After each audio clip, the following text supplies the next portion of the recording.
Nah, pemirsa, kita pastinya sering kali mendengar istilah antioksidan. Bahkan di pasaran sangat banyak suplemen antioksidan. Nah, apakah antioksidan ini hanya didapat dari suplemen atau bisa kita peroleh dari makanan, Dok Nisa? Bener banget, karena antioksidan ini juga lagi happening banget nih. Katanya Betul. bisa membuat kita tetap awet muda, ya kan? Nah, karena dari itu kita langsung tanya ke pakar kita hari ini. Halo, Dokter Maria. Dok. Halo, Apa Dok Maria. kabar? Dok, bentar dok. Saya ada pantun buat dokter nih. Aduh, bagian juga dok. Tadi aku udah kebagian. Jalan-jalan ke Tanjung Pandan. Jangan lupa minum antioksidan. Ya. Lupa saya. Tunggu. Lanjutkan. Lihat dirimu berdandan, bikin rinduku makin kecanduan. Aduh. Hari ini happy digombalin Dokter Haikal. Boleh, biar happy ya. Oke, dokter. Ini kan orang-orang pada penasaran sebenarnya. Antioksidan itu apa sih? Ada fakta mitosnya nih, Dok. Iya. Antioksidan katanya dapat mencegah dan memperbaiki kerusakan sel-sel dalam tubuh. Ini fakta atau mitos?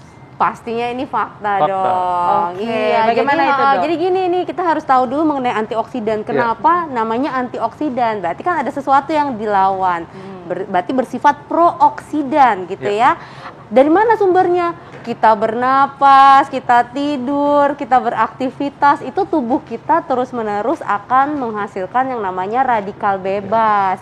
Radikal bebas ini ada manfaatnya, tapi kalau dia sedikit berlebihan, biasanya tubuh akan mengeluarkan antioksidan supaya dia tidak menjadi berlebihan, supaya tidak terjadi kerusakan di dalam sel-sel tubuh kita. Oleh sebab itu, jangan terlalu khawatir gitu ya. Biasanya kan orang khawatir tuh, apa perlu suplemen atau enggak. Nanti sih kita bisa bahas tentang itu. Hanya saja harus paham dulu antioksidan berarti ada sesuatu yang harus dilawan di dalam badan kita. Tapi bukan pada saat kita takut dengan COVID aja terus kita memikirkan antioksidan. Enggak, tapi sebenarnya harus diikat. Yang dilawan itu adalah prooksidan dan radikal bebas, yang mana hal-hal tersebut tetap selalu ada di dalam badan kita. Jadi artinya antioksidan ini semacam prajurit, Dok ya? Iya, Tentara betul. untuk melawan penyerang. Betul sekali, yang selalu ada gitu ya di dalam tubuh kita. Nah, Dok, kan memang di pasaran kita seringkali mendengar suplemen antioksidan. Nah, apakah karena banyak nih fakta mitos yang beredar, Dok ya, tubuh manusia tidak dapat memproduksi antioksidan alami? Fakta atau mitos, Dok? Ini mitos dong, mitos banget. Jadi jangan khawatir. Tuhan itu menciptakan badan kita wow banget gitu ya. Jadi ada radikal bebas yang muncul, kemudian ada juga akan antioksidan dibentuk oleh tubuh kita. Jadi istilahnya dari endogen. Jadi tubuh itu pintar sekali membentuk segala sesuatu yang meng-counteract. Jadi menghadapi saling ini nih, saling melengkapi. Kalau ada yang mau rusak dibenerin gitu. Termasuk salah satunya dengan membentuk antioksidan alami di dalam badan kita. Makanya supaya antioksidan alaminya ini bagus, ya tadi makanannya harus dijaga. Kalau enggak ya kekurangan deh antioksidan. Ngomong-ngomong soal makanan nih, Dok. Di depan kita kan udah berbagai macam makanan, termasuk makanan kesukaan saya nih, Coklat, Dok. ya. Coklat. Ada juga ini buah beri, Dok ya? Ya, betul sekali. Beri, ya. Ada kacang mede, ada almond ya, Dok ya. Nah ini aku mau bahas yang makanan kesukaan aku dulu, Dok. Ini kan coklat, kayaknya ini sih dark coklat ya, Dok. Katanya dark coklat ini mengandung antioksidan yang tinggi. Nah ini gimana nih, Dok? Ya betul banget, tapi dark coklat ya, Dok. Pahit ya? Iya, tapi gini, walaupun milk coklat itu memang tetap ada antioksidan dari coklatnya gitu ya. Hanya saja yang harus kita perhatikan kan tadi, kalau misalnya badan kita hanya mikirin antioksidan ini tidak akan melengkapi apa yang namanya kebutuhan nutrisi. Jadi kalau nutrisi kita yang lain-lain kurang, kita ya udahlah biar dapat antioksidan dari coklat aja gitu ya. Akhirnya nutrisi badannya akan sibuk sekali mengcover nih bagaimana supaya nutrisinya jadi cukup. Bagaimana supaya antioksidan bisa terbentuk. Antioksidannya dapat dari coklat, tapi tubuhnya kekurangan gizi, itu kan juga sesuatu yang tidak diharapkan. Efeknya radikal bebas tadi jadi terus-menerus diproduksi berlebihan. Jadi boleh banget, karena dalam coklat, dark coklat ya, coklat Iya. apa sih dark coklat tuh? Coklat hitam, coklat Coklat pahit, hitam, coklat coklat hitam, pahit, Dok. coklat pahit ya. Coklat pahit. Itu ada flavonoidnya, nama antioksidannya ya, ada flavonoidnya. Nah, Dok, jadi Iya. ini kan saya suka banget nih Ah. sama coklat. Kira-kira dark coklatnya itu berapa persen Berapa dan banyak? berapa banyak, Dok, yang bisa dikonsumsi? Kayaknya kalau ngomong banyak, jadi abis ini dokter Nisa bakal makan coklat. Ini habis ini nih, Dok, pas istirahat ini coklat bakal lenyap nih, Dok. Gitu ya. Jadi ini sebaiknya dijadikan memang dalam variasi asupan nutrisi kita. Ya. Berapa banyaknya? Sebenarnya secukupnya aja. Jadi secukupnya tuh biasanya 1 potek atau 2 potek. Hati-hati milih coklatnya. Ingat ya, Dok, dark coklat bukan berarti ada tambahan gula dan lain-lainnya. Berarti berapa persen, Dok, yang disarankan? Kalau berapa persen lebih ke arah berapa gram biasanya ya. Oke. Berapa gram, jadi secukupnya aja. Kalau bisa sih jangan lebih dari 100 gram. Betul, betul. Oh. Nah, Aku Dok, jadi selain coklat ada juga nih, Dok, buah-buahan ya seperti mangga, kemudian buah-buah beri, Berries, ya. kacang-kacangan. Ha-ha. Nah, dari mangga ini zat antioksidan apa, Dok, yang terdapat di dalam mangga, dan apakah mangganya mangga matang atau mangga muda? Kan banyak nih yang suka mangga muda kan? Kalau lagi enak nggak mudah ya. Jadi gini, yang harus dipahami bahwa antioksidan itu juga bisa kita dapatkan dari vitamin-vitamin yang akrab di kuping kita. Jadi vitamin C, vitamin E, vitamin A ya. Kemudian lagi ada unsur-unsur yang namanya trace element yang kecil-kecil tapi penting banget. Zinc, selenium gitu ya. Ini ada manfaat di badan kita, tetapi juga bisa bersifat antioksidan tadi. Makanya orang biasanya cari karena dokter Nisa tadi bilang bisa awet muda gitu ya. Nah, kalau menandakan buah-buahan yang antioksidannya banyak, itu biasanya mudah aja, nggak usah milih. Oh, katanya Dokter Haikal makan mangga nih atau makan berries, tapi boleh beraneka buah dan sayur yang warnanya macam-macam. Warnanya ya, kuning, merah, kemudian ungu gitu ya. Jadi ungu pun kita bisa dapatkan dari berries, blueberries ya. Blueberries. Ada lagi strawberry warnanya merah, mangga warnanya kuning, kemudian terong warnanya juga ungu gitu ya. Jadi sayur dan buah yang beraneka warna ini sumber antioksidannya akan semakin beragam, jadi manfaatnya lebih baik tentunya. Iya, dan banyak tentunya hidup kita bakal lebih berwarna juga ya, melihat warna-warni itu. Lebih indah kalau warna-warni ya, dan diharapkan sih dari bahan yang alami pasti. Betul. Dok, kan memang kita sering kan dapatkan promosi suplemen antioksidan di pasaran, dan juga tadi kata dokter bahwa antioksidan untuk menangkal radikal bebas penyebab kanker. Tapi ada yang bilang, Dok, harus hati-hati memilih suplemen antioksidan karena bisa menyebabkan kanker. Fakta atau mitos? Fakta. Fakta. Jadi gini, kalau berarti kita bicaranya suplementasi gitu ya. Saya katanya antioksidan bagus, beli deh cepet-cepet kan banyak nih beredar di luar ya.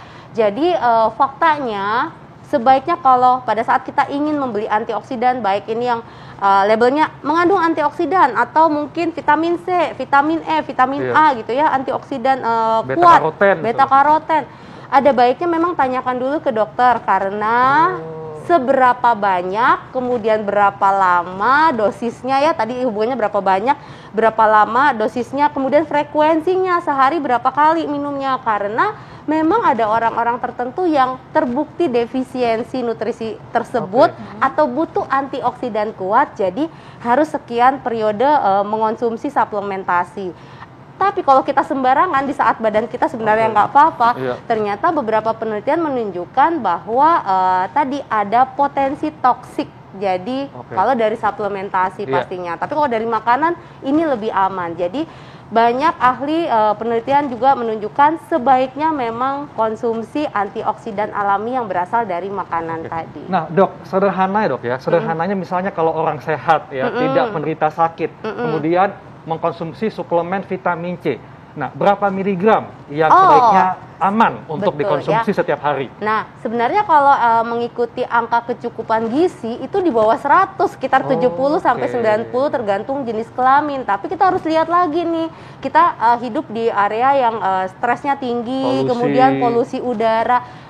Belum lagi kondisi khusus misalnya lansia, wanita hamil, anak-anak gitu ya. Ini ada unsur-unsur yang kadang-kadang kebutuhan nutrisinya ini sedikit meningkat daripada angka kecukupan gizi yang direkomendasikan.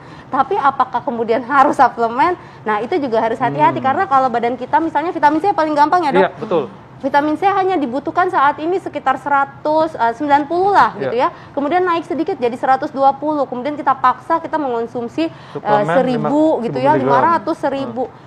Kita nggak tahu badan kita lagi butuh atau enggak, akhirnya ada bagian yang harus terbuang.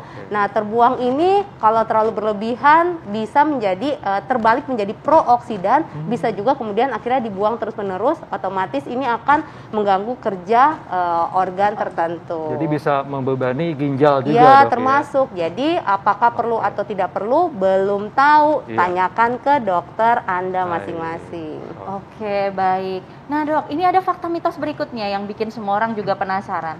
Antioksidan yang berlebih dalam tubuh dapat membuat keracunan. Ini fakta atau mitos? Tapi tunggu, Dok, jangan dijawab dulu biar semuanya penasaran, tetap di Hidup Sehat. Aduh, Dok Haikal, mataku seger deh. Sebenarnya seger karena pagi-pagi tadi mandi. Ya kan? Gitu. Nah, kalau Dokter Haikal sendiri mandinya jam berapa aja nih? Kalau saya mandi itu pagi sama malam menjelang tidur. Oke, itu emang waktu yang paling oke ya, Dok ya. Kalau Dok Maria?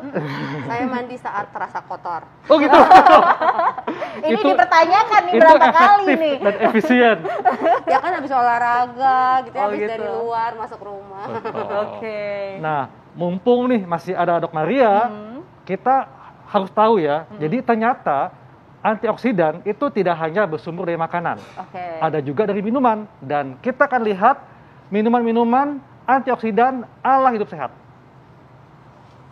Iya, itulah dia minuman-minuman yang kaya akan antioksidan, Dokter Haikal. Termasuk kopi. Saya tuh suka banget kopi, Dok.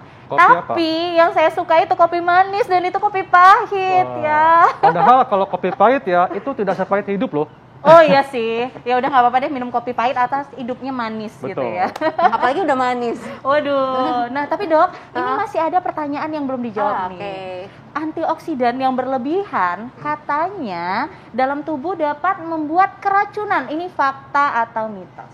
Ini mitos. Kalau ya jadi gini, sebenarnya keracunan itu kan sesuatu yang kita bahasakan kalau kita makan sesuatu kemudian kita pusing, mual, muntah-muntah gitu ya, kehilangan cairan, itu yang biasanya identik dengan keracunan. Tetapi kalau bahasanya adalah toksisitas, kemudian ini berlebih, ini mungkin berpotensi untuk terjadi. Jadi biasanya memang kita tidak rasakan, tetapi terjadi efek toksik di tingkat seluler. Tidak kelihatan dalam waktu singkat, tapi pelan-pelan dia bisa merusak. Ini yang disebut toksisitas, berbeda dengan keracunan yang biasanya orang sangkanya ya tadi itu ya Dok, muntah-muntah sampai dehidrasi masuk rumah sakit. Ini bukan seperti itu. Kecuali mungkin ada bahan makanan yang memang itu tinggi antioksidan, kemudian bahan itu basi, rusak, masuk ke perut, jadi sakit perut, ya ini jadinya keracunan seperti halnya kita makan makanan yang rusak lainnya. Jadi efek toksiknya dalam jangka panjang Dok ya? Ya, untuk tingkat seluler ya, kemudian kalau terus-menerus dalam dosis yang tinggi, jadi tidak seimbang lagi antara sifat antioksidan di dalam sel badan kita sama tadi radikal bebas. Memang segala sesuatu yang berlebihan itu nggak baik ya Dok sekali. Ya? Nah, Dokter Haikal. Dok, ini kan pastinya sangat banyak diyakini oleh semua perempuan ya.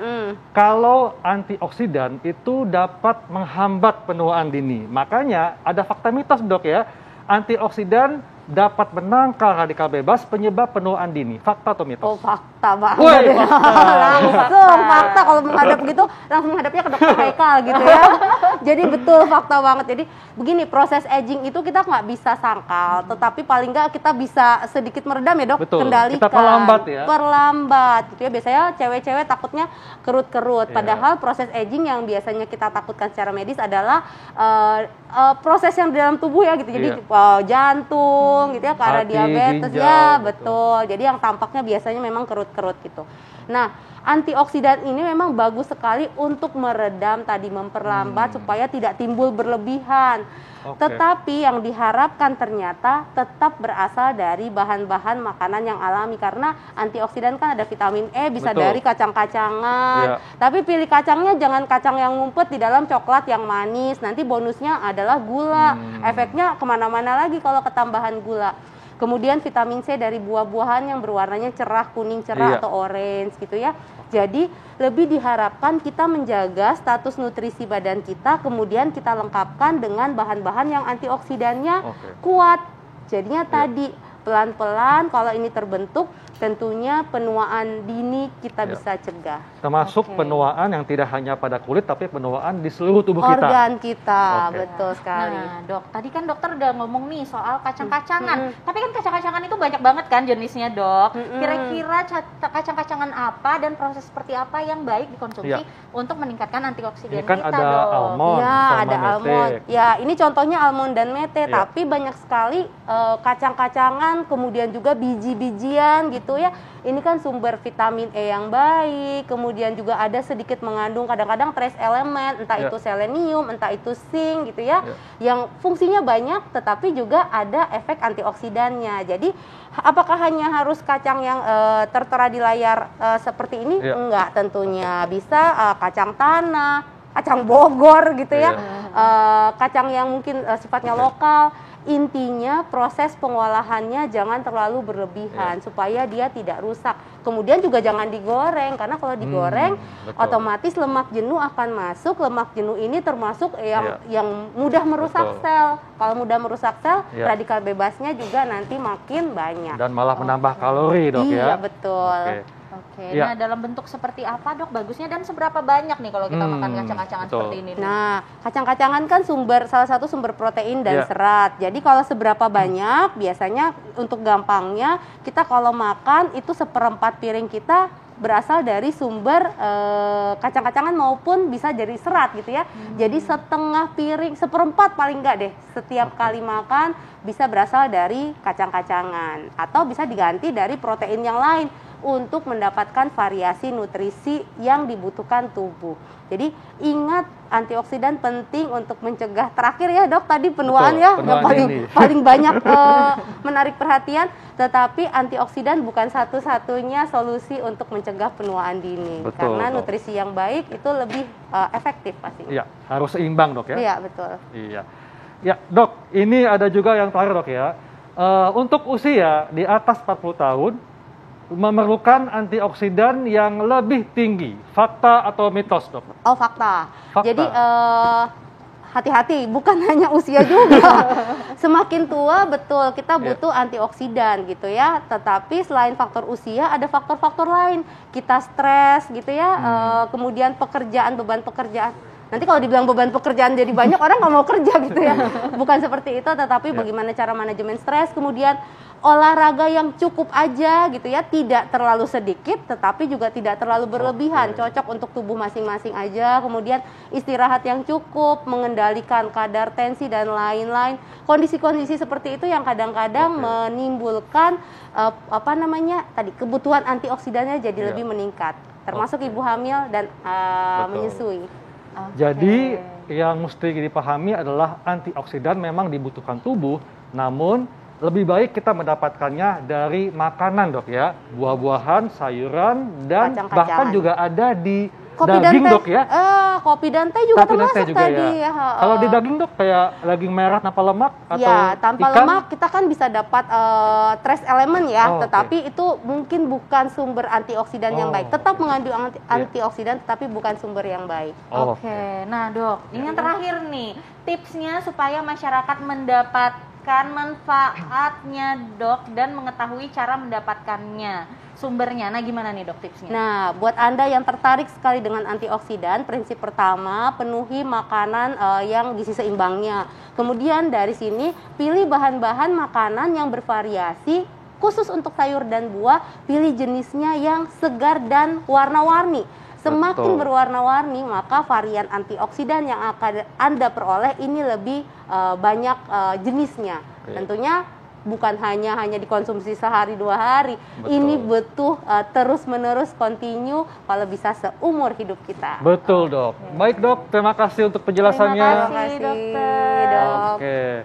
Nah, berikutnya nih kita akan lihat informasi kesehatan berikutnya ya. Oke. Dan tentunya tetap bersama kami, tetap di Hidup Sehat. Sehat.